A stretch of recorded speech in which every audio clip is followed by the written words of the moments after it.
First, let me ask you this question. Do you want to see us leave the EU completely? I want us to leave political union. I want us to trade with Europe. I want us to cooperate with Europe. I want us to be sensible next-door neighbours. I am happy, James, through Interpol, for us to cooperate on police affairs. I want to have reciprocal deals on extradition of criminals. I want to do student exchanges. I'm happy to agree common, sensible, minimum environmental standards. I'll do all of that. But I don't want to be in political union, and that means leaving the EU as we're currently members of it and replacing that with a genuine free trade agreement. All right. Because I think a lot of people get the idea that you just don't want to have anything to do with Europe at all. Well, that's been deliberately put out, of course, by the yes side. Grandees was what Boris just called them, but I'll call it the status quo establishment. They want people to think that the Nigel Farage view is that Sodom and Gomorrah begins at Calais, that all things European are terrible. I'd remind people, I am married to a German.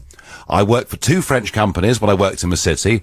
They did both sack me, but that's another story. I'm trying not to bear a grudge. I mean, I love you. I love France particularly, and I know, James, that you love France too. You know, I love Europe. The diversity of Europe's a fantastic thing. How many languages do you speak, Nigel? Well, I speak English reasonably well, French up to incredibly good wine list standard, but not much beyond. Now, I'm not a great linguist. I have to be honest about that. But what is lovely about Europe is its diversity. What is objectionable is the idea that we should all be brought together without any of us ever being asked whether we want to, given a new flag, a new anthem, and just to cap it all, Herman Van Rompuy.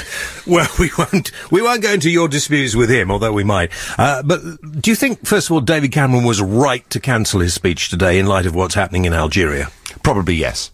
I mean, I don't know how many British citizens are involved in this, but clearly the implications of what has happened are wider than just that gas plant. There is going to be a question now about investments from firms like BP, about British workers being in not just Algeria, but I fear the region too. So I think actually, yes, he was right well, has he delayed it or cancelled it? That's what I want to know. Well, yes.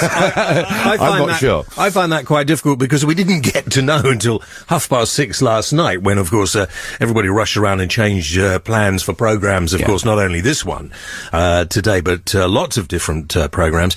And it seems that there is something going on in Algeria that we're not... I mean, David Cameron must know more than he's letting on.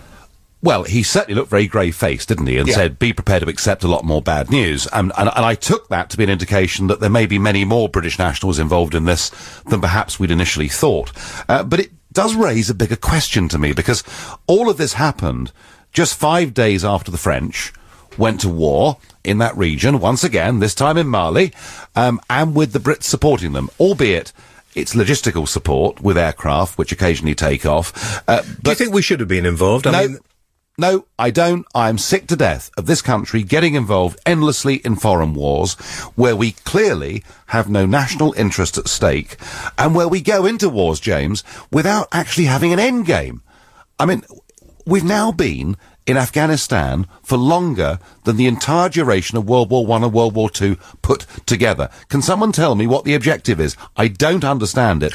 And I suspect that far from making the world a safer place, that in many instances we're actually provoking some of the extreme elements of Islam, and we may well see more reprisals. But can we actually allow these terrorists, whatever they are, to take over a part of the world that is fairly close to us? We're talking about North Africa. We're getting close to the Mediterranean.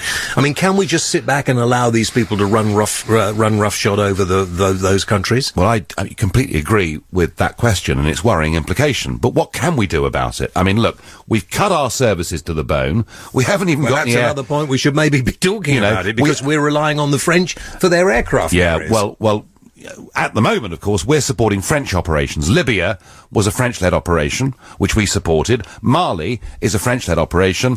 If the Argentines do invade the Falklands, do the listeners think the French will come to our aid? Wouldn't be quite so sure about that. I mean, if we were seriously trying to stop extremism across sub-Saharan Africa, we would need to put in the field a massive army, an army far bigger than we have today. And I think the reality is we cannot be the world's policeman.